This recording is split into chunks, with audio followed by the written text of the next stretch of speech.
Hi friends, இந்த video நம்ம என்ன பார்க்க போகிறோம்னா ஐபிஎல்லோட 2024 sixth match RCB விசிஸ் Punjab Kings. RCB ஒரு மேட்ச் சென்னை கூட தோற்றுருக்காங்க, பஞ்சாப் கிங்ஸ் வந்து வெற்றி பெற்றிருக்காங்க. ஸோ டிஃப்ரெண்ட் காம்பினேஷன் தான். ஆர்சிபி பஞ்சாப் ஹெட்டுன்னு நம்ம பார்த்தோம்னா பஞ்சாப் தான் அதிக முறை வெற்றி பெற்றிருக்காங்க, ஆர்சிபி வந்து கம்மியாக தான் ஜெயிச்சிருக்காங்க. அதையும் சொல்லிடுறேன், ஏன்னா நான் நோட் பண்ணி கொடுக்கல. ஆர்சிபி 14 டைமும் பஞ்சாப் வந்து 17 டைம் வந்து ஜெயிச்சிருக்காங்க. இந்த மேட்ச் வந்து மார்ச் 25, 2024 7:30 ஸ்டார்ட் ஆகும். சின்னசாமி ஸ்டேடியமில் நடக்கக்கூடிய ஒரு மேட்ச்சு. இந்த கிரவுண்டை பொறுத்தவரை எல்லாத்துக்கும் தெரிஞ்சதான், ஈடன் கார்டன்ஸ் மாதிரி அதிக ரன்ஸ் போகக்கூடிய ஒரு கிரவுண்டு. மோஸ்ட்லி பிச்சு வந்து நல்லாவே பேட்டிங்க்கு சாதகமாக இருக்கும்போது தான் வந்து செட் பண்ணுவாங்க.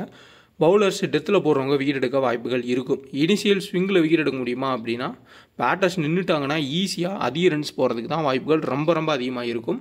ஆன் டைமில் பிச்சு ரிப்போர்ட் கிடச்சிச்சின்னா கிடைக்கும் கண்டிப்பாக. அதையும் நான் கண்டினியூவாக வந்து டெலகிராமில் வந்து அப்டேட் பண்ணி தான் இருக்கேன். டெலகிராமில் ஜாயின் பண்ணணும்னு நினைக்கிறவங்க ஒரிஜினல் சேனல் செக் பண்ணி ஜாயின் பண்ணுங்கள்.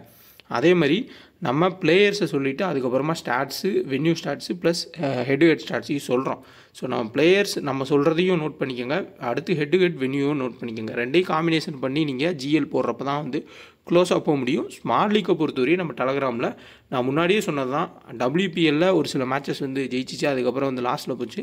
அதுக்கப்புறம் நான் சொல்லியிருப்பேன் IPLல முடிஞ்ச அளவுக்கு நம்ம 100% கொடுக்குறதுக்கு ட்ரை பண்ணுறோன்னு. இப்போ வரைய நடந்திருக்க மேட்சஸில் மோஸ்ட்லி வின் தான் பண்ணியிருக்கு. ஸோ அதுக்கான எல்லா ப்ரூஃப்மே நான் டெலகிராமில் அப்டேட் பண்ணியிருக்கேன். ஒன்லி ஃப்ரீ டீம்ஸ் மட்டுமே நம்ம கொடுத்துட்ருக்கோம், அதையும் புரிஞ்சுக்கோங்க. நம்ம நேமை யூஸ் பண்ணி யாராவது இது பண்ணால் மாற்றி ஜாயின் பண்ணிடாதீங்க. நான் மறுபடியும் இதை தெளிவாக சொல்கிறதுக்கு காரணம், நிறையா நடக்கிறதுக்கு சான்ஸ் வந்து இருக்குது. ஸோ சின்னசாமி ஸ்டேடியமில் 155 மேட்ச் நடந்திருக்கு. அதில் 69 மேட்ச் வந்து ஃபஸ்ட் பண்ண டீமும், 84 மேட்ச் வந்து செகண்ட் பண்ண டீமும், ஆவரேஜாக 166 ரன் வந்து எதிர்பார்க்கலாம். பேட்பால் ஒன் ஆப்பு ஸ்மால் லீக்கு ஸ்ப்ளிட் பண்ணி ஜாயின் பண்ணுங்கள். ஒரு பெஸ்ட்டான ஒரு ஆப். இருக்கிறதுலே என்ட்ரி ஃபீஸ் இதுலேயும் கம்மியாக வாங்குறாங்க, ஜிஎஸ்டியே கிடையாது. ஸோ கண்டிப்பாக ட்ரை பண்ணி பாருங்கள். இன்ஸ்டால் பண்ணாதவங்க 2K டக்குன்னு ரெஃபர் கூட பயன்படுத்தி இன்ஸ்டால் பண்ணுங்கள். ஸ்மால் லீக் ப்ளே பண்ணுறவங்க ஸ்ப்ளிட் பண்ணி வேறு ஆப்பனன்ட்ஸ் கூட ஜாயின் பண்ணுங்கள். உறுதியாக வந்து வெற்றின்றது கிடைக்கும் மோஸ்ட்லி. ஸோ ட்ரை பண்ணி பாருங்கள். ட்ரை பண்ணாதவங்க 2K டக்குன்னு ரெஃபர் கூட பயன்படுத்திக்கோங்க. இன்வெஸ்ட்மெண்ட்டுக்கு லீடர் போர்டுமே கொடுக்குறாங்க, அதையுமே வந்து ட்ரை பண்ணி பாருங்கள். ஏன்னா நீங்கள் கண்டினியூவாக ஸ்மால் லீக் ப்ளே பண்ண இந்த லீடர் போர்ட்லேயும் நீங்கள் டாப்பில் போகலாம், அதையும் வந்து பயன்படுத்திக்கோங்க. So RCB versus PBKS, so பஞ்சாபுக்கும் பெங்களூருக்கும் நடக்கக்கூடிய மேட்ச் ரொம்ப இன்ட்ரெஸ்டிங்கான ஒரு மேட்சாக இருக்கும். கண்டிப்பாக ஃபுல் வீடியோ பாருங்கள், வீடியோவை லைக் பண்ணிட்டு பாருங்கள். ஸோ வாங்க வீடியோக்குள்ளே போகலாம். ஸோ டெலிகிராம் சேனலில் வந்து நம்ம எப்படி ஜாயின் பண்ணுறது அப்படின்னா, டிஸ்கிரிப்ஷன்லேயும் லிங்க் இருக்குது. கரெக்டான அட்ரஸ்ன்னு பார்த்தோம்னா இதுதான் வந்து கரெக்டான அட்ரஸ். இதேமாதிரி நிறைய ஃபேக் சேனல்ஸ் வந்து டெலகிராமில் இருக்கும். நான் ஒவ்வொரு டைமும் சொல்லிட்டு தான் இருக்கேன். கிளிக் பண்ணி ஜாயின் பண்ணுங்கள், இல்லாட்டி செக் பண்ணி பர்ஃபெக்டாக ஒரிஜினலான்றதை பார்த்துக்கோங்க. ஒன்லி ஃப்ரீ டீம்ஸ் மட்டுமே அதில் வந்து நம்மளே மென்ஷன் பண்ணியிருப்போம். ஸோ இது வந்து நம்ம போட்டிருக்க ஸ்க்ரீன்ஷாட். கிட்டத்தட்ட இந்த மேட்ச் வரையும் வந்து 4 மேட்சஸ் வந்து நம்ம கொடுத்துருந்தோம். அதில் இது வந்து 3வது வின். ஒரே ஒரு மேட்ச் மட்டும்தான் வந்து நெகட்டிவாக போயிருந்துச்சு, இது எல்லாமே பாசிட்டிவ் தான். எல்லாமே நான் வந்து அப்டேட்டும் பண்ணியிருப்பேன் டெலகிராமில். நீங்கள் உள்ளே வந்து பார்த்தாலே உங்களுக்கு தெரியும். உங்களுக்கு கொடுக்குற சேம் டீம் தான் வந்து நம்மளும் யூஸ் பண்ணுறோம். அந்த யூஸ் பண்ணுற டீம் தான் வந்து உங்களுக்கு கொடுக்குறோம், அதை புரிஞ்சுக்கோங்க. ஸ்ப்ளிட் பண்ணி ஜாயின் பண்ணுறதுல தான் இருக்குது. ஸோ வேறு ஆப்பனன்ட்ஸ் கூட ஜாயின் பண்ணணும். ஸோ கரெக்டாக நம்ம கொடுக்குறோம். முடிஞ்ச அளவுக்கு நீங்கள் வீடியோவை ஃபுல் அண்ட் ஃபுல் வந்து நோட் பண்ணிங்கன்னா கண்டிப்பாக கிராண்ட் லீக்கில் கிட்ட நெருங்கலாம். ஸ்மால் லீக்கில் நீங்கள் வந்து இதையே ஃபாலோ பண்ணிக்கலாம். ஸோ கரெக்டானதாக பார்த்து வந்து ஜாயின் பண்ணிக்கோங்க. மாற்றி ஜாயின் பண்ணிங்க. ஒன்லி ஃப்ரீ டீம்ஸ் மட்டுமே நம்ம கொடுத்துட்ருக்கோம், பார்த்துக்கோங்க. கரெக்டாக வந்து ஜாயின் பண்ணி ராயல் சேலஞ்சர்ஸ் பெங்களூரோட பிளேயிங் 11 இதில் இம்பேக்ட் பிளேயராக நீங்கள் யாஸ் தயால் அவரை வந்து ஆட் பண்ணிக்கோங்க. மேபி அவர் ஆடலாம், இல்லை அவருக்கு பதிலாக சுச்சுவேஷனுக்கு ஏற்ற மாதிரி, அதே மாதிரி பிச்சு வந்து என்ன தன்மைக்கு இருக்கோ அதுக்கேற்ற மாதிரி மாற்றி இம்பேக்ட் பிளேயரை கொண்டு வரலாம். எல்லா மேட்ச்சுக்கும் ஒரே இம்பேக்ட் பிளேயர் தான் வருவாங்கன்னு சொல்ல முடியாது. ஏன்னா டிசியில் பார்த்தோம்னா முகேஷ் குமார் தான் இம்பேக்ட் பிளேயராக வருவாங்கன்னு 100% எல்லாருமே உறுதியாக நம்பினது. பட் வந்தது யாருன்னு பார்த்தீங்கன்னா அபிஷேக் போரேல்ன்ற பேட்டர் ஆட வச்சாங்க. ஸோ இம்பேக்ட் பிளேயர் என்ன வேணால் சுச்சுவேஷனுக்கு ஏற்ற மாதிரி மாறலாம், அதை நம்ம கெஸ் பண்ணுறது ரொம்ப கஷ்டம். ராயல் சேலஞ்சர்ஸ் பெங்களூரோட பேட்டிங் ஆர்டர்னு பார்த்தோம்னா ரொம்ப ஸ்ட்ராங்காக தான் இருக்குது. இந்த டைமும் அவங்க பவுலிங் தான் வீக்காக இருக்குது. அவங்க முழுசாக நம்பின அல்ஜாரி ஜோசப் வந்து லாஸ்ட் மேட்ச் சரியாகவே பெர்ஃபார்மன்ஸ் பண்ணலை. சிராஜ் வந்து ஓடிஏ டெஸ்ட் ஃபார்மேட்டுக்கும் T20 ஃபார்மேட்டுக்கும் நிறையாவே டிஃப்ரெண்ட் இருக்குது. முன்னாடி காலகட்டத்தில் சிராஜ் பார்த்தோம்னா ஒரு ரன் மிஷினாக தான் இருந்தார். எப்படி பவுல் பண்ணாலுமே வந்து அடிச்சிருவாங்க, அந்தளவுக்கு வந்து ரன்னுன்றதை கொடுத்துட்டு தான் இருப்பார். அது கண்டினியூமே ஆகிட்டுருக்கு. அதிகமான ஒரு ஸ்விங் கிடைச்சா மட்டுமே சிராஜ் வந்து விக்கெட் எடுப்பார். ஸோ அப்படி ஸ்விங் கிடைக்கும் சிராஜுக்கு, ஏர்லி விக்கெட்ஸ் போகும் அப்படின்னா நீங்கள் என்ன பண்ணணும்னா தவான், பேர்ஸ்டோ, சாம் கரன் இந்த மாதிரி பிளேயர்ஸை ட்ராப் பண்ணி சிராஜை நீங்கள் உங்கள் கிராண்ட் லீக்கில் கேப்டனாக போடலாம். இந்த ஃபார்முலாவை யூஸ் பண்ணி வேணால் ஒரு ஜிஎல்ல ட்ரை பண்ணுங்கள். சம்டைம்ஸில் சிராஜுக்கு ஸ்விங் கிடச்சா 3-4 விக்கெட்ஸ் வரையும் ஏர்லியாக எடுப்பார். ஸோ கிராண்ட் லீக்கில் பெஸ்ட்டு கேப்டன் சாய்ஸ் தான் அந்த ஸ்விங்கை பேஸ் பண்ணி. அப்போ நீங்கள் டாப் ஆர்டர் பிபிகேஸை ஃபுல்லாமே ட்ராப் பண்ணிவிட்டு சிராஜை கேப்டனாக வேணால் கொடுத்துக்கோங்க. அதேமாதிரி இன்னொரு கான்செப்டில் கிராண்ட் லீக்கில் ஃபஸ்ட்டு பேட் பண்ணுறாங்க ஆர்சிபி, அதிக ரன்ஸ் அடிச்சிருவாங்க அப்படின்னா பஞ்சாப் பேட்டர்ஸ் வந்து ஸ்பின்னர்ஸ் அடிக்க போவாங்க. அந்த லாஜிக்கில் ஒரு டீம் போட்டால் கரண் சர்மா வந்து ஒரு பெட்டரான சாய்ஸ். அல்ஜாரி ஜோசப்பை நம்ம எதுவுமே சொல்ல முடியாது, ஏன்னா ஒரு விக்கெட் எடுக்காத மேட்சே கிடையாது. பட் லாஸ்ட் மேட்ச் தான் விக்கெட் எடுக்கலை. வெரி குட் பிளேயர், கண்டிப்பாக வந்து இந்த மேட்ச் பெர்ஃபார்ம் பண்ண சான்ஸ்ன்றது இருக்கும். கிராண்ட் லீக்லேயும் கேப்டன்ஷிப் கொடுங்க, முடிஞ்ச அளவுக்கு உங்கள் ஸ்மால் லீக்கில் ஃபுல்லாகவே பிக் பண்ணிக்கோங்க. மயங்க் தாகர் டைட்டாக பவுல் பண்ணுறாரு. ஸோ விக்கெட் எடுக்கிறதுன்றது கஷ்டம், பட் டைட்டாக பவுல் பண்ணிட்டு போயிடுறாரு. அப்போ ஆப்ஷன்ஸ்னு பார்த்தோம்னா கேமரன் க்ரீனு டபுள் ஆப்ஷன், பேட்டிங்கில் ஒரு 20-25 ரன், பவுலிங்கில் 1 or 2 விக்கெட்ஸ். அவரோட ஹைட்டை யூஸ் பண்ணி ஷார்ட் பால் போட்டு விக்கெட் எடுக்க வாய்ப்புகள் இருக்கும். ஒரு பெட்டரான choice. Maxwell last match flop ஆகிருக்காரு, இந்த மேட்ச் சைன் ஆகிறதுக்கான வாய்ப்புகள் ரொம்ப அதிகம். அனுஜ் ராவத், டிகே, ஜிதேஷ் சர்மாவில் யாராவது ஒரு ஆளை எடுத்துக்கோங்க. ஸோ டிகே, அனுஜ் ராவத் 2 மேட்ச்சுமே நம்ம நம்ப முடியாது. காரணம் என்னென்னா டாப்பில் மேக்ஸ்வெல் ஃப்ளாப் ஆனதுனால தான் டிகேக்கும் அனுஜ் ராவத்துக்கும் சான்ஸ்ன்றது கிடச்சிச்சு. சப்போஸ் விராட் கோலி கொஞ்சம் ரொட்டேட் பண்ணி எடுத்துகிட்டு போய் அதுக்கப்புறம் மேக்ஸ்வெல் ஹிட் பண்ணிட்டாருன்னா கண்டிப்பாக தினேஷ் கார்த்திக், அனுஜ் ராவத்துக்கு சான்ஸ் கிடைக்காது. கேமரன் க்ரீன் முன்னாடியே பேட்டிங் வந்துடுவார். ஸோ அப்போ உங்கள் பேஸ் டீமில் நீங்கள் விராட் கோலி, மேக்ஸ்வெல் கேப்டன்ஷிப் இந்த மாதிரி போனால் அங்கே இவங்க 2 பேர்த்தையும் கட் பண்ணுறது ஒரு நல்ல ஆப்ஷன். ஒரு சில டீமில் நீங்கள் டாப்பில் விக்கெட் போகும், மறுபடியும் விராட் கோலி ஃப்ளாப் ஆவார், மேக்ஸ்வெல் ஃப்ளாப் ஆகுறனா அப்போ அந்த ஒரு 4th டீமோ 5th டீமில் நீங்கள் ஆட் பண்ணிக்கலாம் அனுஜ் ராவத்தையும் தினேஷ் கார்த்திக்கையும். தினேஷ் கார்த்திக் கூட ட்ராப் பண்ணிட்டு அனுஜ் ராவத்தை பிக் பண்ணலாம், ஏன்னா அவர் தான் விக்கெட் கீப்பிங்கும் பண்ணுறாரு. தினேஷ் கார்த்திக் விக்கெட் கீப்பிங் பண்ணல, ஒன்லி பேட்டிங் மட்டும் தான் பண்ணுறாரு. பட்டிதார், ஸோ பட்டிதார் எந்த மாதிரி கேட்டகரினா சிராஜ் மாதிரி கேட்டகரி தான். ஏதாவது ஒரு டீமில் நீங்கள் கேப்டனாக ஜிஎல்ல கொடுக்குறீங்க அப்படின்னா அதில் மட்டும் வந்து பட்டிதாரையும் ஜாயின் பண்ணி பாருங்கள். ஏன்னா சரியான ப்ரெஷரில் இருக்கார், கண்டினியூ ஃப்ளாப்பு. ஸோ அந்த இன்ஜுரிக்கு அப்புறம் மறுபடியும் சான்ஸ் கொடுத்தாங்க இந்தியன் டீமில், டெஸ்ட் டீமில், பட் ஃப்ளாப்பு. இப்போயுமே லாஸ்ட் மேட்ச் ஃப்ளாப் ஆகிருக்காரு. இத்தனை ஃப்ளாப்பான பிளேயர் திடீர்னு வந்து பெரிய ஸ்கோர் பண்ணுவாரா அப்படின்னா கிராண்ட் லீக்கில் மட்டும் நம்ம வந்து யூஸ் பண்ணிக்கலாம் சிராஜ், அதுக்கப்புறமா பட்டிதாரை. ஸோ டெத்தில் அப்போ யார் பவுல் பண்ணுவோம் அப்படின்னா கண்டிப்பாக அல்ஜாரி ஜோசப் தான் டெத்தில் பவுல் பண்ணுவார். ஸோ தேவைப்பட்டால் கேமரன் க்ரீனோ அப்படி இல்லாட்டி சிராஜோ பவுல் பண்ணலாம். யாஸ் தயாவில் வந்து யூஸ் பண்ண மாட்டாங்க. சப்போஸ் ஃபஸ்ட்டு பவுல் பண்ணுறாங்கன்னா ஆகாஷ் தீப்பை கொண்டு வந்தால் ஆகாஷ் தீப் வந்து டெத்தில் பவுல் பண்ணலாம். மோஸ்ட்லி 100% அல்ஜாரி ஜோசப், அடுத்து சிராஜ் பவுல் பண்ணுறதுக்கான சான்ஸ் இருக்கலாம். மேபி ஃபஸ்ட்டு பவுல் பண்ணால் சேஃப் டீம்ஸ்லேயுமே சிராஜை ட்ரை பண்ணுங்கள். பட் செகண்ட் பவுல் பண்ணால் கிராண்ட் லீக்கில் கண்டிப்பாக ட்ரை பண்ணி பாருங்கள். இனிஷியல் விக்கெட் போச்சுன்னா அதிக விக்கெட்ஸ் எடுக்க சான்ஸ்ன்றது இருக்கும். மற்றபடி பெங்களூரில் உங்களுக்கு ஃபுல் அண்ட் ஃபுல்மே வந்து டாப் ஆர்டர் ஃபுல்லாக ரைட் ஹேண்ட் பேட்டர் தான். ஸோ அந்த லாஜிக்கில் நீங்கள் பார்த்தீங்கன்னா இங்கே முக்கியமான பிக்காக யார் இருப்பான்னா ஹர்ப்ரீத் பார். ஸோ அவர் தான் வந்து ரொம்ப ஒரு முக்கியமான ஒரு பிக்காக இருப்பார். ஸோ அவர் இம்பாக்ட் பிளேயராக வரலாம். சிம்ரன் சிங் தான் வந்து இம்பாக்ட் பிளேயராக வருவார். கண்டிப்பாக அவர் பிளேயிங் ஒன்று ஆடுவார், ஏன்னா அவர் ஆர்சிபிக்கு எதிராகவே வந்து நல்ல ஒரு பெர்ஃபார்மன்ஸ்ன்றதை வச்சுருக்காரு. ஸோ நான் ஆட் பண்ணாமல் வச்சுருக்கேன். ஸோ ஹர்ப்ரீத் பாரை ட்ரை பண்ணிக்கோங்க. அவர் already Maxwell, Virat Kohli, AB டிவிலியர்ஸ்னு ஒரே டைமில் 3 விக்கெட் எடுத்திருக்கார். ஸோ லெஃப்ட் ஆர்ம் ஆர்த்தடாக்ஸ்ன்றது ரொம்ப முக்கியம். ஸோ ஹர்ப்ரீத் பார் ஆடுவார். ஸோ அவரை உங்களோட கிராண்ட் லீக்கில் ட்ரை பண்ணிக்கோங்க. Off spin Liam Livingstone bowl பண்ணுறதுக்கான வாய்ப்புகள் குறைவு தான். லெக் ஸ்பின்னரான ராகுல் சகரையுமே ஈஸியாக ஆடிடுறாங்க. ஸோ ஒரே கீ வந்து பார்த்தோம்னா ஹர்ப்ரீத் பார் தான் வந்து ஒரு முக்கியமான ஒரு கீயாக இருப்பார். ஸோ அவரை முடிஞ்ச அளவுக்கு பிக் பண்ணிக்கோங்க உங்களோட கிராண்ட் லீக்கில். ஸோ கிராண்ட் லீக்கில் ஒரு ட்ரம்ப் கார்ட் பிக்காக ஹர்ப்ரீத் பார் இருப்பார். ஸோ மறக்காமல் வந்து பிக் பண்ணிக்கோங்க. ஸோ ஓவரால் பெஸ்ட்டு கேப்டன் சாய்ஸ்ன்னு பார்த்தோம்னா Virat Kohli, Faf du Plessis, Cameron Green, Maxwell, இந்த 4 பேர் வந்து ஒரு சேஃபஸ்ட் ஒரு ஆப்ஷனாக இருப்பாங்க. ஸோ டிஃபரன்ஷியல் ரிஸ்கி பிக்ஸுன்னு நம்ம பார்த்தோம்னா கண்டிப்பாக அந்த டிஃபரன்ஷியல் பிக்கில் சிராஜ் வந்து அந்த ஜிஎல் டீமில் கண்டிப்பாக நம்ம பிக் பண்ணோம். செகண்டு ரஜத் பட்டிதார், 2 பேர் differential big. Karan Sharma maybe ஒரு விக்கெட் எடுக்கலாம், மற்றபடி பெரிய அளவில் இம்பாக்ட் க்ரியேட் பண்ணுவாரான்றது தெரியல. பட் ரஜத் பட்டிதாரோ முகமது சிராஜோ ஒரு பெரிய இம்பாக்ட், ஒரு 60 பாயிண்ட் 70 பாயிண்ட் 80 பாயிண்ட்டுக்கான ஒரு இம்பாக்டை க்ரியேட் பண்ணிட்டா அது கிராண்ட் லீக்கில் ரொம்ப யூஸ்ஃபுல்லாக இருக்கும். மற்றபடி சேஃப் ஆப்ஷன்ஸில் இந்த 4 பிளேயருக்குள்ளே கொடுக்கலாம். 3 foreign player, Indian player Virat Kohli, மற்ற பிளேயர்ஸ் எல்லாமே ரொட்டேஷன் பேஸில் நீங்கள் வந்து எடுத்துக்கலாம். இந்த தரப்பில் பார்த்தோம்னா உங்களுக்கு லெஃப்ட் ஹேண்டர் டாப்பில் ஒரே ஒரு லெஃப்ட் ஹேண்டர் தான். 2 லெஃப்ட் ஹேண்டர், சாம் கரனும் சிக்கர் தவானும். மற்றபடி ஃபுல்லாமே உங்களுக்கு ரைட் ஹேண்டர் தான் இருக்காங்க. இந்த சைடில் உங்களுக்கு லெஃப்ட் ஆர்ம் ஆஃப் ஸ்பின் தேவைப்பட்டால் மேக்ஸ்வெல் வீசலாம். பட் 4 ஓவர்ஸுமே பவுல் பண்ணுவாரான்றது ஒரு டவுட் இருக்குது. பட் ஆனால் மேக்ஸ்வெல் லாஸ்ட் மேட்ச் ஃப்ளாப் ஆனதை பார்த்தோம்னா இந்த மேட்ச் ஒரு பெரிய ஸ்கோர் போகிற மாதிரி தான் இருக்கும். எப்போயுமே மேக்ஸ்வெல் ஃபார்ம் அவுட் ஆனது கிடையாது, ஃபார்மில் இருந்ததும் கிடையாது. ஒரு மேட்ச் ஃப்ளாப் ஆனால் அடுத்த மேட்ச் பெரிய ஒரு இன்னிங்ஸ் ஆடிட்டு போகக்கூடிய ஒரு பிளேயர் தான். கண்டிப்பாக மேக்ஸ்வெல் இந்த மேட்ச்சில் பெர்ஃபார்ம் பண்ணுறதுக்கு சான்ஸ்ன்றது இருக்கும்.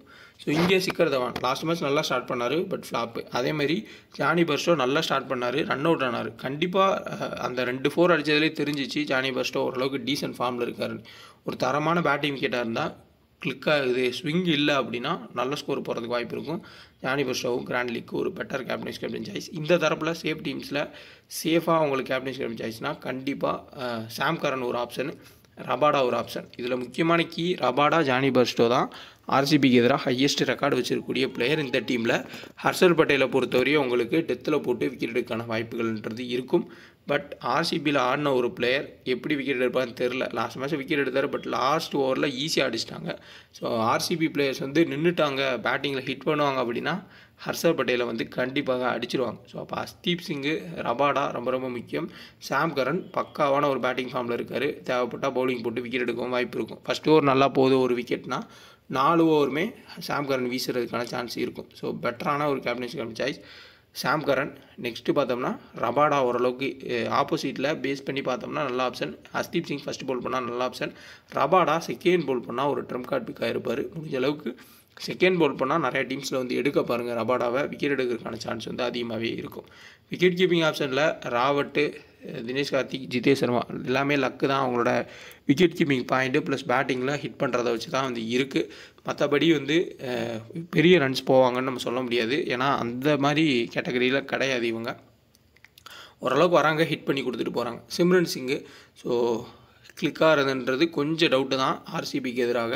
அது காரணம் என்னன்றதையும் சொல்லிடுறேன். கரெக்டாக லென்த்தில் அடிப்பாங்க எல்லாருமே லைனில்.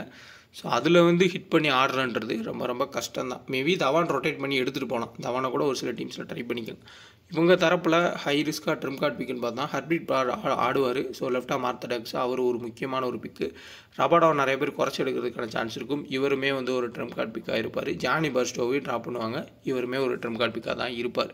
இவருமே ஒரு டீசெண்டான ஒரு ஆப்ஷனாக கண்டிப்பாக இருப்பார். ஸோ டெத் பவுலிங்னு பார்த்தோம்னா அஸ்தீப் சிங், ரபாடா இல்லை ஹர்ஷல் பட்டேல் கம்பேர் பண்ணி வீசலாம். இதில் அஸ்தீப் சிங் கண்டிப்பாக டெத்தில் போல் பண்ணுவார். இங்கே டெத் பவுலிங்கில் Alzarri Joseph, Cameron Green, Mohammed Siraj இவங்க தான் டெத்தில் வீசுறதுக்கான சான்ஸ்ன்றது இருக்கும். ஸோ அதுவும் கம்பைன் பண்ணி தான் பவுல் பண்ணுவாங்க சுச்சுவேஷனுக்கு ஏற்ற மாதிரி. விக்கெட்டு மோஸ்ட்லி பேட்டிங்கு சாதகமாக இருக்கும். பேட்டர்ஸை முடிஞ்ச அளவுக்கு அதிகமாக எடுத்து கேப்டன் ரொட்டேஷன் பேஸில் கொடுத்துக்கோங்க. இப்போ நம்ம ஸ்டாட்ஸ் பார்த்தோம்னா கண்டிப்பாக உங்களுக்கு யூஸ்ஃபுல்லாக இருக்கும். ஃபேப் டு பிளஸியோட ஸ்டார்ட்டை பார்ப்போம். ஹெட்வேர்டில் பார்த்தோம்னா 18 மேட்ச்சில் 60 ரன் ஆவரேஜ் இருக்கார். ஹிமாலய ஆவரேஜ்னு சொல்லலாம். அதேமாதிரி வென்யூவில் 58 ரன் ஆவரேஜ். இப்போ ரீசன்ட் ஃபார்மே வேறு லெவலில் ஆடி இருக்கார். அப்போ என்ன நடக்கும் அப்படின்னா இங்கே இனிஷியல் விக்கெட்டு எடுக்க முடியல. ஸோ சாம் கரனால் விக்கெட் எடுக்க முடியல, அஸ்தீப் சிங்னால் விக்கெட் எடுக்க முடியல. ஸோ 2வது ஓவரில் தான் விக்கெட் எடுத்தார். ஸோ அந்த லாஜிக்கில் பார்த்தோம்னா ஃபேப் பெர்ஃபார்மன்ஸ் பண்ணிடுவார். ஹெட் டு ஹெட் வென்யூ ஸ்டாட்ஸ்னு நிறைய பேர் போகலாம். ஆனால் அதில் ஒரு மைனஸ் இருக்குது. 2 பக்கமே 2 லெஃப்ட் ஆர்ம் பவுலரு சீம் பண்ணாங்கன்னா ஃபேப் டு பிளஸி அவுட் ஆகிறதுக்கான சான்ஸ் அதிகமாகவே இருக்கும். ஏன்னா ஃபேப் டு பிளஸிக்கு லெஃப்ட் ஆர்ம் சீமர்ஸு ஒரு ஆபத்து இருக்குது. ஸோ ஸ்டாட்ஸ் படி பார்த்தா அருமையாக இருக்குது. பட் அந்த லெஃப்ட் ஆர்ம் சீமர்ஸ் படி பார்த்தா கொஞ்சம் சட்ட சிக்கல் இருக்குது. அதே மாதிரி விராட் கோலிக்கும் சேம். அவருமே லெஃப்ட் ஆர்ம் சீமர்ஸ்க்கு அவுட் ஆகி பார்த்துருக்கோம். பட் ஸ்டாட்ஸ் படி பார்த்தா கரெக்டாக இருக்குது. ஸோ பிச்சு ஸ்விங் ஆகாது, ஒன்றுமே ஆகாது. பியூரான பேட்டிங் ட்ராக்னா 2 பேர் கிளிக் ஆகலாம். அப்படி இல்லாட்டி அஸ்தீப் சிங்கோ இல்லை சாம் கரனுக்கோ அவுட் ஆகிறதுக்கான வாய்ப்புகள் இருக்கும். ஸோ எல்லா டீம்லையுமே கேப்டன்ஷிப் கொடுக்க வேணாம். ஒரு சில டீம்ஸில் மாற்றி கொடுத்துக்கோங்க. ரஜத் பட்டிதார் 2 மேட்ச்சில் ஹெட்வேர்டில் 57 ரன்னு. ரீசன்ட் ஃபார்ம் ரொம்ப ரொம்ப புவர். மேக்ஸ்வெல் ஹெட்வேர்டில் 19 ரன் தான் ஆவரேஜ், வென்யூவில் 34 ரன் ஆவரேஜ், 5 விக்கெட் எடுத்திருக்காரு. பட் இவருக்கு ஆவரேஜ் எதுவுமே பார்க்க தேவையில்லை. ஒரு மேட்ச் ஃப்ளாப் ஆனால் அடுத்த மேட்ச் நல்லா ஆடுவார், அடுத்த மேட்ச் ஃப்ளாப் ஆவார். அந்த மாதிரி ஒரு பிளேயர் தான் மேக்ஸ்வெல். ஸோ கேப்டன்ஷிப் கொடுக்கனாலும் கொடுத்துக்கோங்க. கேமரன் கிரீனு ஹெட் 2 மேட்ச் ஆடி 90 ரன் அடிச்சிருக்காரு. அதில் 2 விக்கெட்டுமே எடுத்திருக்காரு. அப்படி பார்த்தோம்னா ஒரு best all-round performance Cameron green தான் கொடுத்துருக்காரு. இப்போ ரீசெண்டாக சென்னை கூடயுமே 2 விக்கெட்டு ப்ளஸ் ஒரு 20 ரன் சம்திங் ஸ்கோர் பண்ணியிருந்தார். அதுவும் ஓகேவானது தான். வென்யூலேயும் ஒரு விக்கெட் எடுத்திருக்காரு. டிகே 31 ரன் ஆவரேஜ் ஹெட்வேர்டில், வென்யூவில் 15 ரன் ஆவரேஜ். எல்லா மேட்சுமே ஹிட் பண்ண முடியுமா? அவரோட இப்போ இருக்க ஃபார்மு ப்ளஸ் ஏஜ் பார்த்தோம்னா டவுட்டு தான். ஒரு சில மேட்ச்சில் கரெக்டாக லென்த்தில் போட்டாங்கன்னா அவுட் ஆகிறதுக்கு வாய்ப்புகள் இருக்கும். கரண் சர்மா ஹெட்வேர்டில் 5 விக்கெட்டும் வென்யூவில் 11 விக்கெட் எடுத்திருக்காரு. ஸோ கண்டிப்பாக கரண் சர்மாவை செகண்ட் பவுல் பண்ணால் ட்ரை பண்ணி பார்க்கலாம். அதிக ரன்ஸ் அடிச்சிட்டாங்க அப்படின்னா விக்கெட் போகிறதுக்கு வாய்ப்பு இருக்கும். செகண்ட் பவுல் பண்ணால் ஒரு சில டீம்ஸில் கன்சிடர் பண்ணுங்கள். சிராஜ் ஸ்விங் இருக்குன்ற கான்செப்டில் டீம் போடுறீங்கன்னா ஒரு பவுலிங்க்கு ஃபேவரான ஒரு செட்டப்பில் டீமை போட்டால் மட்டும் நீங்கள் சிராஜை ட்ரை பண்ணி பாருங்கள். கேப்டன் கேப்டனா நீங்கள் கிராண்ட் லீக்லேயும் ட்ரை பண்ணலாம். அல்ஜாரி ஜோசப் ஹெட்ஹெட்டில் 3 மேட்ச்சில் ஒரே விக்கெட் தான் எடுத்திருக்காரு. பட் அல்ஜாரி ஜோசப் கரெக்டாக லென்த்தில் போடுவார். விக்கெட் எடுக்கான சான்ஸ் வந்து அதிகமாகவே இருக்கும். அவ்வளோ சீக்கிரம் அடிக்க முடியாது. லாஸ்ட் மேட்ச் அடித்தாங்க. பட் இருந்தாலும் ஒரு கண்டிஷன் மாறுறப்போ அதை பயன்படுத்திக்க பார்ப்பார். ஸோ நல்ல ஒரு பிளேயர். பார்க்கலாம் இந்த மேட்சாக வந்து விக்கெட் எடுக்கிறாருன்னு. ஏன்னா இந்த மேட்ச் அவர் விக்கெட் எடுக்கலைன்னா பெஞ்சில் வச்சுட்டு வேறு பிளேயரை எடுத்துகிட்டு வந்துடுவாங்க. சிக்கர் தவான் பார்த்தோம்னா ஹெட்ஹெட்டில் 27 மேட்ச்சில் 32 ரன் ஆவரேஜ். ஸோ வென்யூவில் 13 மேட்சஸில் 34 ரன் ஆவரேஜ்ன்ற மாதிரி இருக்கார். ஸோ ஓரளவுக்கு பக்காவான ஆவரேஜ். டீசெண்டாக வந்து ஸ்டார்ட் பண்ணார். மேபி ஃபஸ்ட்டு பேட் பண்ணால் ஒரு தவானுக்கு கேப்டன்ஷிப்லாம் கொடுங்க. ஏன்னா மோஸ்ட்லி அவர் சேசிங் வரப்போ நிறைய ஃப்ளாப் ஆகி நம்ம பார்த்துருக்கோம். சப்போஸ் ஃபஸ்ட்டு பேட் பண்ணுறப்போ கிளிக் ஆகிறதுக்கான வாய்ப்புகளும் இருக்கலாம். Johnny Bairstow 63 run average. 4 match தான் ஹெட் ஆடி இருக்காரு. அதில் 253 ரன்ஸ் வந்து ஸ்கோர் பண்ணியிருக்காரு. ஜானி பர்ஸ்டோ மிகப்பெரிய ஒரு கீ பிக்கு. சாம் கரனை பார்த்தோம்னா 5 மேட்ச்சில் 5 விக்கெட் எடுத்திருக்காரு. பேட்டிங்கில் பெரிய பெர்ஃபார்மன்ஸ் இல்லை ஹெட்ஹெட்டில். ஜிதேஷ் சர்மா ஹெட்ஹெட்டில் 2 மேட்ச்சில் 50 ரன்னும் வென்யூவில் ஒரு மேட்ச்சில் 24 ரன்னும் வந்து ஸ்கோர் பண்ணியிருக்காரு. லியாம் லிவிங்ஸ்டன் 5 மேட்ச்சில் பார்த்தோம்னா ஹெட்ஹெட்டில் 22 ரன் ஆவரேஜ். வென்யூவில் ஒரு மேட்ச்சில் 11 ரன்னு. லாஸ்ட் மேட்ச்சுமே அவருக்கு ஒரு சில கேச்சஸ் மாதிரி போச்சு. அதை எப்படியோ மேக் பண்ணி வந்து அடிச்சிட்டாரு. பெரிய அளவில் ஃபார்மில் இல்லை லியாம் லிவிங்ஸ்டன். ஹர்ப்ரீத் பார் 5 மேட்ச்சில் 6 விக்கெட்டு. ஹை ரிஸ்க்கான ஒரு ட்ரம் கார்டு பிக்கு. ஏதாவது ஒரு சில கிராண்ட் லீக்கில் ட்ரை பண்ணுங்கள். ஹர்ஷப் பட்டேல் 3 மேட்ச்சில் பார்த்தோம்னா 2 விக்கெட்டும். வென்யூவில் 24 மேட்ச்சில் 20 விக்கெட் எடுத்திருக்காரு. ஸோ நிறையா விக்கெட்ஸ் எடுத்திருக்காரு ஆர்சிபிக்கு ப்ளே பண்ணுறப்போ. இப்போ ஆர்சிபிக்கு ஆப்போசிட்டாகவே ப்ளே பண்ண போகிறார். ராகுல் சகர் 8 மேட்ச்சில் 8 விக்கெட்டு. அஸ்தீப் சிங்கு ஹெட்ஹெட்டில் பார்த்தோம்னா 5 மேட்சஸில் 4 விக்கெட்ஸும் வென்யூவில் 1 மேட்ச்சில் 2 விக்கெட்டும். ரபாடா 7 மேட்ச்சில் 16 விக்கெட்டு. முக்கியமான வந்து ஒரு கீ பாயிண்ட் இது. ஸோ ரபாடா 7 மேட்ச்சில் 16 விக்கெட் எடுத்திருக்காரு. பேட்டில்ஸுமே நிறையாவே இருக்குது. ஃபேப் டு பிளஸி விராட் கோலி எல்லாத்துக்கும் எதிராக. வென்யூலையும் 3 மேட்ச்சில் 7 விக்கெட். இப்போது ஹர்ஷர் பட்டேல் வந்து டெத்தில் அதிக ரன்ஸ் கொடுக்கறதுனால ரபாடா மோஸ்ட்லி டெத்தில் போகிறதுக்கான சான்ஸும் மாறலாம். அதையும் நோட் பண்ணிக்கோங்க. இங்கே ஒரு முக்கியமான பாயிண்ட்டு, ஜானி பர்ஸ்டோ 4 மேட்ச்சில் 63 ரன் ஆவரேஜ் இருக்கார். தரமான பேட்டிங் ட்ராக்காக இருந்தால் ஜானி பர்ஸ்டோ அதை யூஸ் பண்ணுவார். இனிஷியல் ஸ்விங் இல்லாமல் இருந்துச்சுன்னா கண்டிப்பாக அதை பயன்படுத்திப்பார். ஸோ டீம் பார்த்தோம்னா கேமரன் கிரீனை கேப்டனாக கொடுத்து விராட் கோலி வைஸ் கேப்டனாக கொடுத்து ஒரு டீமும். ஸோ மேக்ஸ்வெல்லை ட்ராப் பண்ணியிருக்கேன். அது ரிஸ்க் தான். ஸோ ரபாடா, ஹர்ஷர் பட்டேல், அஸ்தீப் சிங், கரண் சர்மா இதுவுமே ஒரு ரிஸ்கான ட்ரம் கார்டு பிக்கு. ஸோ இது ஜஸ்டியாக ஒரு மாடல் தான். அனுஜ் ராவத்தை வந்து இங்கே ட்ரை பண்ணியிருக்கேன். இந்த காம்பினேஷனில் கேப்டன்ஷன் கொடுத்துருக்கேன். ஸோ ஃபேப்லோன் ஆப்பு இன்ஸ்டால் பண்ணிக்கோங்க. எஸ்ஆர்னோன்ற மாதிரியும் நீங்கள் ப்ளே பண்ணி பார்க்கலாம். ஸ்மால் லீக்லையுமே ஸ்ப்ளிட் பண்ணி ஜாயின் பண்ணால் ஒரு பெஸ்ட்டான ஆப்பு. ஜிஎஸ்டி கிடையாது. என்ட்ரி ஃபீஸ் ரொம்ப கம்மி. ஸோ 2K டெக்கன் ரெஃபர் கூட பயன்படுத்தி இன்ஸ்டால் பண்ணிக்கோங்க. டிஸ்கிரிப்ஷனில் லிங்க் இருக்குது. டெலகிராம்லேயுமே லிங்க் இருக்குது. நெக்ஸ்ட் டீம் பார்த்தோம்னா மேக்ஸ்வெல் வந்து captain, Liam Livingstone vice captain. So hitter base பண்ணி நம்ம கேப்டன் கேப்டனாக கொடுத்துருக்கோம். So Cameron Green, Siraj, Rabada, Arshdeep Singh, Virat Kohli, Faf du Plessis, Jonny Bairstow, Jitesh Sharma. So high ரிஸ்க்கான ஒரு டீம் தான். பட் பார்க்குறப்போ ஆல்ரவுண்டர் அதிகமாக இருக்க மாதிரி தெரியும். பட் 2 பேருமே ஹிட் ஆர் ஃப்ளாப் பிளேயர் தான். ஸோ பவுலிங்குமே போடுவாங்கன்றது கேரண்டி கிடையாது. அதையும் பார்த்துக்கோங்க. ஸோ இது வந்து just a model. Full venue plus head கொடுத்துருக்கோம். முன்னாடி நான் அனலைஸுமே கொடுத்துருக்கேன். ஒரு சில பாயிண்ட்ஸை வந்து நோட் பண்ணி கரெக்டாக உங்களோட ஐடியாஸ் யூஸ் பண்ணால் கிராண்ட் லீக்லேயே டாப்பில் முடிக்கலாம். டெலகிராமில் நான் முன்னாடியே காமிச்சிருப்பேன் எப்படி நம்ம மூவ் பண்ணிகிட்டு இருக்கோம் அப்படின்றது. அது பர்ஃபெக்டாக போயிட்டுருக்கு. நீங்கள் அதை ஃபாலோ பண்ணாலும் ஃபாலோ பண்ணிக்கோங்க. ஒரு சில பிளேயரை மாற்றி ட்ரை பண்ணாலும் ட்ரை பண்ணிக்கோங்க. அந்த வீடியோ லைக் பண்ணுங்கள், ஷேர் பண்ணுங்கள். மறக்காம சேனலை சப்ஸ்கிரைப் பண்ணிடுங்க. உங்கள் ஃப்ரெண்ட்ஸுக்கும் ஷேர் பண்ணிடுங்க. டெலகிராம் ஒரிஜினலான்றதை செக் பண்ணி கரெக்டாக ஜாயின் பண்ணிக்கோங்க.